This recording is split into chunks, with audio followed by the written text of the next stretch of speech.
Maoist పార్టీలో విభేదాలు వచ్చినట్లుగా తెలుస్తోంది. తెలంగాణ పోలీసుల అదుపులో మావోయిస్టు పార్టీ టాప్ లీడర్స్ ఉన్నారు. ఈ లొంగుబాటులో భాగంగా కొంతమంది ప్రధాన నాయకులు పోలీసుల వద్ద లొంగిపోయినట్లుగా తెలుస్తోంది. మనందరికీ తెలిసిన విషయమే. ఆపరేషన్ కగార్తో మావోయిస్టులను ఏరివేస్తోంది కేంద్ర ప్రభుత్వం. కేంద్ర బలగాలు పెద్ద ఎత్తున కాల్పులకు తెగబడుతున్నటువంటి పరిస్థితి మనం చూస్తున్నాం. ఎదురు కాల్పుల్లో అనేక మంది మావోయిస్టులు ప్రాణాలు కోల్పోతున్నారు. అనేక మందిని ఎన్కౌంటర్ చేస్తున్నటువంటి పరిస్థితి మనం చూస్తున్నాం. వచ్చే సంవత్సరం మార్చి కల్లా పూర్తిగా మావోయిస్టులు లేకుండా చేస్తామంటూ ఆపరేషన్ కగార్ను కేంద్ర ప్రభుత్వం కొనసాగిస్తోంది.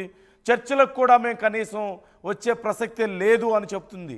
ఈ నేపథ్యంలో మావోయిస్టులు చాలా సందర్భాల్లో చర్చలకు ఇన్వైట్ చేశారు, కూర్చొని మాట్లాడుకుందామని చెప్పారు, కానీ కుదరలేదు.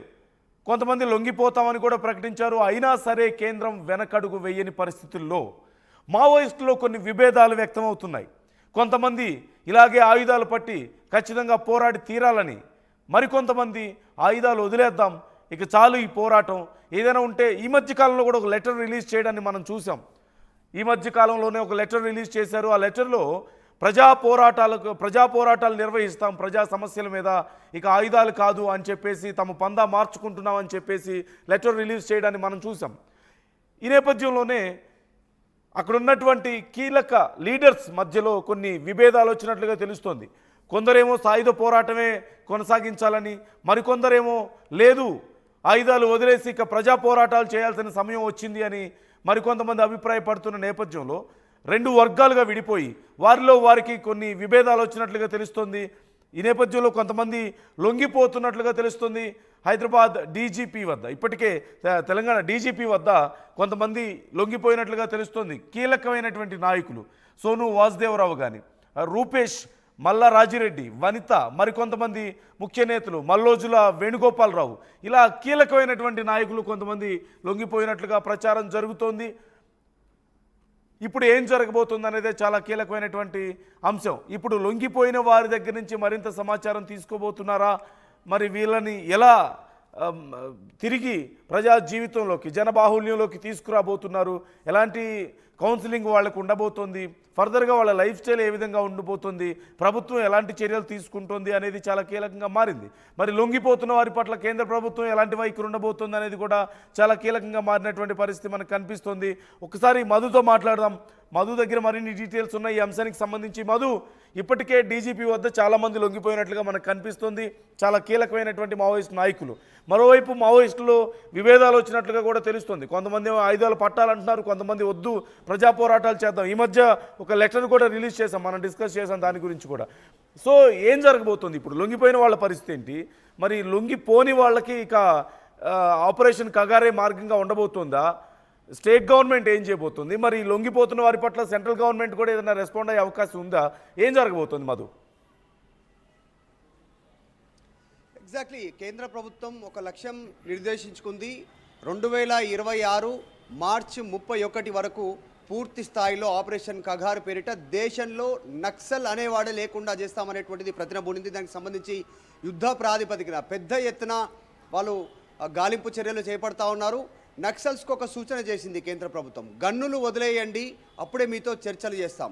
గన్నులు వదిలేసి వస్తే మీకు ఫ్యూచర్లో భవిష్యత్తు ఉండేలా, మీకు నార్మల్గా సమాజంలో మీరు మళ్ళీ సర్వైవ్ అయ్యేలాగా, బ్రతికేలాగా, సంతోషంగా ఉండేలాగా, మీ మీద నిఘా కూడా ఉంచకుండా మిమ్మల్ని పూర్తి స్థాయిలో మీకు ఏర్పాట్లు చేస్తామనేటువంటిది కేంద్రం చెప్తా ఉంది. కానీ నక్సల్స్లో ప్రస్తుతం మావోయిస్టుకి సంబంధించినటువంటి వీళ్ళలో విభేదాలు వస్తూ ఉన్నాయి. సీనియర్ సంబంధించినటువంటి నాయకులు ఎవరైతే ఉన్నారో నక్సల్స్ నాయకులు, వాళ్ళు ఇంకా కొంతమంది గన్ను వీడొద్దని, కొంతమంది గన్ను వీడాలి, మనం కేంద్ర ప్రభుత్వంతో చర్చలకు వెళ్దాం, గన్నులు వీడి అనేటువంటిది కొంతమంది ప్రతిపాదన చేసినట్టుగా తెలుస్తూ ఉంది. ఈ డీవియేషన్ ప్రస్తుతం పెద్ద ఎత్తున చర్చ కొనసాగుతుంది. అందులో కీలకమైనటువంటి నాయకులు కొద్దిమంది, వాళ్ళ పేర్లు చూస్తే మల్లోజుల వేణుగోపాలరావు, సోను వాసుదేవరావు, రూపేష్, మల్లా రాజిరెడ్డి, వనిత, ఇట్లా మరికొద్ది మందికి సంబంధించినటువంటి కీలక ముఖ్య నాయకులు, ముఖ్య నేతలు, మావోయిస్టుకి సంబంధించినటువంటి వీళ్ళంతా కూడా ప్రతిపాదన చేస్తున్నట్టుగా తెలుస్తుంది. కొత్త డీజీపీ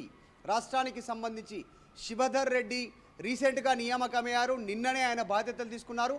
ఆయన సమక్షంలో లొంగిపోయేలా కార్యాచరణ రూపొందిస్తున్నట్టుగా ఆర్టీవీ దగ్గర సమగ్ర సమాచారం ఉంది. పూర్తి స్థాయిలో ప్రస్తుతం కేంద్ర బలగాలు జల్లెడ పడతా ఉన్నాయి. అడవులన్నీ కూడా హెలికాప్టర్లు, డ్రోన్లు, భారీ బలగాలు మొత్తం జల్లెడ పడతా ఉన్నాయి. కేంద్ర ప్రభుత్వం ఒక దిశానిర్దేశం చేసుకుంది కాబట్టి 2026 మార్చి తర్వాత దేశంలో నక్సలిజం అనేది ఉండదు, అంతమొందిస్తాం, ఒక్క నక్సలైట్ కూడా వదిలేదని చెప్తా ఉన్నారు. మనందరికీ తెలిసిందే, డైరెక్ట్గా కేంద్ర కమిటీ సభ్యుల్లో ఉన్నటువంటి జనరల్ సెక్రటరీగా పనిచేస్తున్నటువంటి నంబాల ఆయన నేలకూరినటువంటి సిచ్యువేషన్, ఆయన నంబాలను ఎన్కౌంటర్ చేసిన తర్వాత కాస్త అలజడి మొదలైంది నక్సల్కి సంబంధించినటువంటి వర్గాల్లో. కేంద్ర ప్రభుత్వం వదిలేలా లేదు, రాష్ట్ర ప్రభుత్వాలు కూడా సహకరిస్తూ ఉన్నాయి. కాబట్టి కేంద్రం చెప్పిన సూచన మేరకు చర్చల్లోకి వెళ్దామనేటువంటి డిమాండ్ చేస్తున్నట్టుగా తెలుస్తూ ఉంది. వీరు పునరావాసానికి కోరుకుంటున్నట్టుగా తెలుస్తూ ఉంది. కానీ దీంట్లో మరొక వర్గం, విభేదిస్తున్నటువంటి వర్గం, వాళ్ళు ఆయుధాలు వీడేది లేదు, గన్నులను వీడేది లేదు, మన పోరాటం ఇలాగే కొనసాగిద్దాం, ఇంకా ఉధృతం చేద్దాం, కేంద్ర ప్రభుత్వానికి వ్యతిరేకంగా పోదామనేటువంటి ఆలోచనను తెరపైకి వచ్చినట్టుగా తెలుస్తుంది. దాంట్లో భాగంగానే వీళ్ళంతా విభేదిస్తూ లొంగిపోవడానికి సిద్ధమవుతున్నట్టుగా తెలుస్తూ ఉంది. వారం రోజుల లోపల మీడియా సమావేశం ఉండే అవకాశం ఉంది, సంప్రదింపులు చేస్తున్నట్టుగా సమాచారం ఉంది.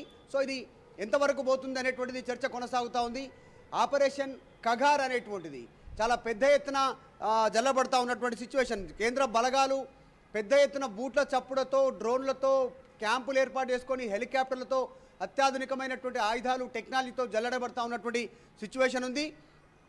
నంబాల చనిపోయిన తర్వాత, కేశవరావు చనిపోయిన తర్వాత, నంబాల కేశవరావు చనిపోయిన తర్వాత ఇంకొక 27 మంది కూడా మృతి చెందారు ఇప్పటికే ఎన్కౌంటర్లో మొత్తం.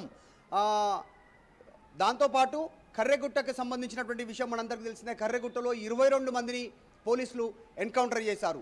పోలీసులు వారికి సహాయం చేసేటువంటి వారిని నిలుపుదల చేస్తూ ఉన్నారు, జనజీవన స్రవంతిలోకి రావాలని డిమాండ్ చేస్తూ ఉన్నారు. నక్సల్స్ మీరు ఆయుధాలు పట్టుకుంటే టెర్రరిస్టు లాగానే మిమ్మల్ని చూడాల్సి వస్తుందనేటువంటి డిమాండ్ని కేంద్ర ప్రభుత్వం వారి ముందుంచే ప్రయత్నం చేసింది. సో మొత్తానికి డిమాండ్స్ కొనసాగుతున్నాయి. శాంతి చర్చలు ఎట్టి పరిస్థితుల్లో మీతో ఉండవు, ఖచ్చితంగా మిమ్మల్ని అంతమొందిస్తాం ఆయుధాలు పట్టుకుంటే అనేటువంటిది కేంద్ర ప్రభుత్వం చాలా క్లారిటీగా చెప్తా ఉంది. కాబట్టి వీళ్ళు మధ్య మార్గంగా కొద్దిమంది కీలక నాయకులు, ఇందాక చెప్పుకున్న పేర్ల ఆ నాయకులంతా కూడా లొంగిపోవడానికి సిద్ధమవుతున్నట్టుగా తెలుస్తూ ఉంది. దాంట్లో భాగంగానే వాళ్ళు సంప్రదింపులు చేస్తూ ఉన్నారు. నక్సల్స్లో విభేదాలు వచ్చాయి, 2 వర్గాలుగా 2 గ్రూపులుగా విడిపోయాయి. గన్నులు పట్టుకుందాం, లేదు గన్నులు వదిలేద్దాం, ఈ 2 గ్రూపులు వాళ్ళు చర్చిస్తున్నట్టుగా తెలుస్తూ ఉంది. కొత్త డీజీపీ శివధర్ రెడ్డి ముందు కొద్దిమంది నక్సల్స్ తెలంగాణ ఈ చుట్టుపక్కల అడవి ప్రాంతాల్లో ఎవరైతున్నారో ఆ కీలక నాయకులుగా ఉన్నటువంటి వాళ్ళు లొంగిపోవాలనే ఆలోచన చేస్తున్నట్టుగా తెలుస్తూ ఉంది. సో అధికారిక సమాచారం మాత్రం ప్రభుత్వం నుంచి కానీ, పోలీసు సిబ్బంది నుంచి కానీ, డిపార్ట్మెంట్ నుంచి ఇంతవరకు లేదు. సో ఇది జరుగుతూ ఉంది. సో ఆపరేషన్ కగార్, నక్సల్స్ గుండెల్లో రైలు పరిగెత్తిస్తూ ఉన్నటువంటి సిచ్యువేషన్ ఉంది. సర్వైవ్ అయ్యేటువంటి సిచ్యువేషన్ లేదు. రీసెంట్గా కేంద్ర హోంమంత్రి అమిత్ షా మళ్ళీ పునరుద్ఘాటించారు, చర్చలు లేవు, మీరు గన్నులు వదలాలి, సమాజంలోకి రావాలి, అప్పుడు మీకు పునరావాసం కల్పిస్తాం, మీ మీద నిఘా గుడించము, మీరు కొత్త జీవితాన్ని ప్రారంభించండి, మీరు ఆ గన్నులు వదలాల్సిందే అనేటువంటి స్టేట్మెంట్ చేస్తూ ఉన్నారు. కాబట్టి సో ఆ కేంద్ర ప్రభుత్వం తీసుకున్న నిర్ణయంపైనే విభేదాలు వచ్చినట్టుగా తెలుస్తూ ఉంది ఈ నక్సల్స్ మధ్యలోనే. ఇప్పటికే ఛత్తీస్గఢ్, ఇంకా మిగతా జిల్లాల్లో, దంతెవాడ ఈ ప్రాంతాల్లో మొత్తం జల్లెడబడతా ఉన్నటువంటి సిచ్యువేషన్ ఉంది. పోలీసు సంబంధించినటువంటి కేంద్ర బలగాలకు సంబంధించినటువంటి బూట్ల చప్పుడు అడవుల్లో మారుమోగుతున్నటువంటి పరిస్థితి ఉంది. సో చాలా వేల సంఖ్యలో బలగాలను మోహరిస్తూ ఉంది కేంద్రం. కాబట్టి ఈ గ్రూప్లో, నక్సల్స్ గ్రూప్లోనే డీవియేషన్ వచ్చినట్టుగా తెలుస్తూ ఉంది. నందు right thank you Madhu, thanks for the details. మొత్తం మీద పెద్దలకే చాలా డిఫరెన్సెస్ వచ్చిన నేపథ్యంలో, నక్సల్స్ లీడర్స్కే చాలా డిఫరెన్స్ వచ్చిన నేపథ్యంలో ఇప్పుడు ఏం జరగబోతుంది అనేది చాలా కీలకంగా మారింది. ఇప్పుడు లొంగిపోయిన వాళ్ళు మరి ఫర్దర్గా వాళ్ళ లైఫ్ స్టైల్ ఎలా ఉండబోతుంది అనేది చాలా కీలకంగా మారింది. గవర్నమెంట్ ఏం చేయబోతుంది, వాళ్ళకి సంబంధించి ఎలాంటి చర్యలు తీసుకోబోతుంది.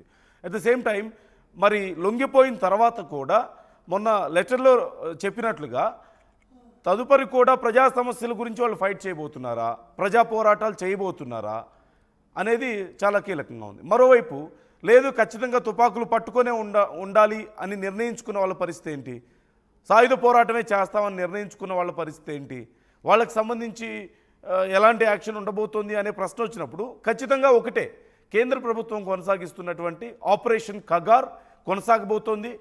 వాళ్ళందరూ దాన్ని ఎదుర్కొనే పరిస్థితి తప్ప వేరే అవకాశం లేదు. ఇప్పుడు లొంగిపోయిన వాళ్ళకి సంబంధించి మరి ఏం చర్యలు తీసుకుంటుంది అనేది వేచి చూడాల్సినటువంటి అంశం. సో ఇలా మావోయిస్టు అగ్రనేతల్లో చీలిక రావడాన్ని మీరు ఎలా చూస్తున్నారు? ఖచ్చితంగా ఇలా చీలిక రావడం వల్ల మావోయిస్టులలో ఈ బలం తగ్గిపోయే అవకాశం ఉంటుంది, చాలా సమాచారం బయటికి లీక్ అయ్యే అవకాశం ఉంటుంది. ఈ నేపథ్యంలో మరి మున్ముందు లొంగిపోని వాళ్ళ పరిస్థితి ఏంటి అనేది మాత్రం మరింత అగమ్యగోచరంగా ఉండే అవకాశం ఉంది, మరింత వీక్ అయ్యే అవకాశం ఉంది ఆ పోరాటం కానీ వాళ్ళ ఆ గ్రూప్ కానీ. సో మీ అభిప్రాయాలు ఎలా ఉన్నాయి ఈ అంశం పట్ల? మీ అభిప్రాయాలు కూడా మాతో పంచుకునే ప్రయత్నం చేయండి, కామెంట్ చేయండి.